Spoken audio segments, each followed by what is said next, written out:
नमस्कार, आपके साथ मैं हूं सपना मदेश और आप देख रहे हैं जगत न्यूज 24। तो आइए शुरुआत करते हैं कुछ खास खबरों से। पहाड़ के दूरस्थ और दुर्गम गांवों में बीमार पशुओं का समय पर उपचार कभी पशुपालकों के लिए बड़ी चुनौती हुआ करता था। पशु चिकित्सालयों की दूरी और परिवहन संबंधी कठिनाइयों के कारण कई बार पशुओं को समय पर चिकित्सा सुविधा नहीं मिल पाती थी, जिससे पशुपालकों को आर्थिक नुकसान उठाना पड़ता था। लेकिन अब हालात बदल रही हैं। मात्र एक फोन कॉल पर पशु चिकित्सक स्वयं पशुपालकों के घर द्वार तक पहुंचकर उनका उपचार उपलब्ध करा रहे हैं। 1962 मोबाइल वेटनरी यूनिट सेवा जनपद पौड़ी में पशु स्वास्थ्य सेवाओं की नई पहचान बनकर उभरी है। केंद्र सरकार की राष्ट्रीय गौकुल मिशन योजना के अंतर्गत संचालित इस सेवा का शुभारंभ प्रदेश में मुख्यमंत्री पुष्कर सिंह धामी के द्वारा किया गया था। वर्तमान में जनपद पौड़ी के द्वारीखाल, एकेश्वर, जैरीखाल, कलजीखाल, नैनीडांडा, पाबो, पौड़ी तथा थलीसैंड विकास खंडों में 8 मोबाइल वेटनरी यूनिट संचालित की जा रही है। शेष विकास खंडों में भी इस सेवा के विस्तार के प्रयास किए जा रहे हैं। इन यूनिटों के माध्यम से दूरस्थ क्षेत्रों में रहने वाले पशुपालकों को इनके घर द्वार पर ही निःशुल्क पशु चिकित्सा सेवाएं उपलब्ध कराई जा रही है।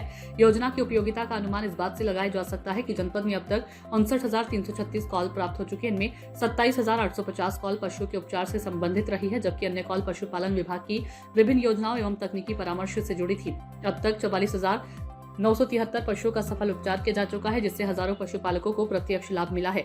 मुख्य पशु चिकित्सा अधिकारी डॉक्टर विशाल शर्मा ने बताया कि 1962 मोबाइल वेटनरी यूनिट सेवा का उद्देश्य पशुपालकों को त्वरित, सुलभ एवं गुणवत्तापूर्ण चिकित्सा सेवाएं उपलब्ध कराना है। उन्होंने कहा कि इस पहल से दूरस्थ गांवों में रहने वाले पशुपालकों को भी समय पर विशेषज्ञ चिकित्सा सुविधा मिल रही है। पशुओं में होने वाले रोगों का शीघ्र उपचार में उनकी उत्पादकता बढ़ी है। पशुपालकों को होने वाले आर्थिक नुकसान में भी कमी आई है।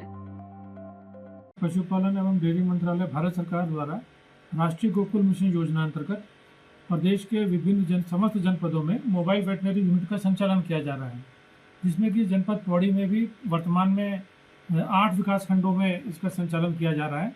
मोबाइल वेटनरी यूनिट इसको कहते हैं, जिनके द्वारा ग्रामीणों को आकस्मिक सेवाएं प्रदान की जाती हैं, जिसमें इसका कार्यक्रम का शुभारंभ लगभग नवंबर 2022 से हुआ था, जिसमें पौड़ी जनपद की हम अगर बात करें तो लगभग 55,000 कॉल्स हमें प्राप्त हो चुकी हैं। ये कॉल्स जो प्राप्त होती हैं ये पशुपालन विभाग के 1962 toll free number call centre पर प्राप्त होती हैं, जो कि सीधे सीधे हमारे मोबाइल वेटनरी यूनिट से जुड़ा होता है।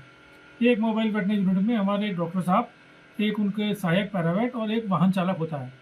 जैसा कि मैंने बताया, लगभग 55,000 कॉल्स इसमें प्राप्त हुई हैं जनपद पौड़ी से 2022 से अब तक, जिसमें से कि 22,000-24,000 कॉल चिकित्सा सेवाओं के लिए थी। बाकी जो कॉल्स होंगी वो विभिन्न योजनाओं की जानकारी के लिए या किसी अधिकारी के नंबर के लिए उसमें की होगी। तो 55,000 में से करीब 24,000 के करीब हमारी कॉल सेवा की मांग की थी, जिसमें करीब 44,000 पशुओं को चिकित्सा सेवाएं इन हमारे 8 ब्लॉक के मोबाइल वेटनरी यूनिट द्वारा प्रदान की गई हैं। और मैं अवगत करना चाहूँगा कि जो शेष हमारे 7 विकासखंड जहाँ अभी वर्तमान में मोबाइल वेटनरी यूनिट का संचालन नहीं हो रहा है, उनमें भी अतिशीघ्र इसके आरंभ किए जाने की संभावना है। ऐसे ही अपडेट्स के लिए देखते रहें जगत न्यूज 24 और हाँ, हमारे चैनल को लाइक, शेयर और सब्सक्राइब करना बिल्कुल ना भूलें।